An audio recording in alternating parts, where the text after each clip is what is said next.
நேத்து வந்த பச்சானி எத்தனை ரஜினி படம் பார்த்திருக்க? எப்ப வந்தன்றது முக்கியம் இல்லடா, புல்லட் எப்படி இறங்குதுன்றதுதான்டா முக்கியம். தளபதி வெற்றி கொண்டான், தமிழகத்தை வெற்றி கொண்டாரா இல்லையா அப்படின்றது நாளைய தீர்ப்புல எலெக்ஷன் ரிசல்ட் அன்னைக்கு May 4th நமக்கு தெரியும். ஆனா இந்த வீடியோல நாங்க அவருடைய 3 பஞ்ச் டைலாக்ஸ் பிளேஸ் பண்ணிருக்கோம். அதுல முதல்ல வர்ற பஞ்ச் டைலாக் கண்டிப்பா எலெக்ஷன் ரிசல்ட் அன்னைக்கு பொருத்தமா இருக்கும் அப்படின்னு எங்களுக்கு ஒரு நம்பிக்கை இருக்கு. உங்களோட கருத்தை மறக்காம கமெண்ட் செக்ஷன்ல சொல்லுங்க.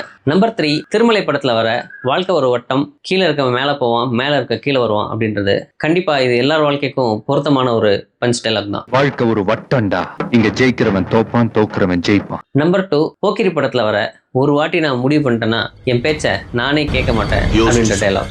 ஒரு வாட்டி முடிவு பண்ணிட்டேன்னா என் பேச்ச நானே கேட்க மாட்டேன். நம்பர் 1, மோஸ்ட்லி எல்லாரோட ஃபேவரட்டா இருக்கும், கில்லி படத்துல வர அந்த ஏரியா இந்த ஏரியா ஆல் ஏரியால அண்ணன் கில்லி தான் அப்படின்ற டைலாக். கண்டிப்பா May 4th இந்த டைலாக் நிறைய பேரோட வாட்ஸ்அப் ஸ்டேட்டஸா இருக்கிறதுக்கு வாய்ப்பு இருக்கு. உங்க ஏரியாவா? இந்த ஏரியா அந்த ஏரியா ஆல் ஏரியாவிலயும் ஐயா கில்லிடா.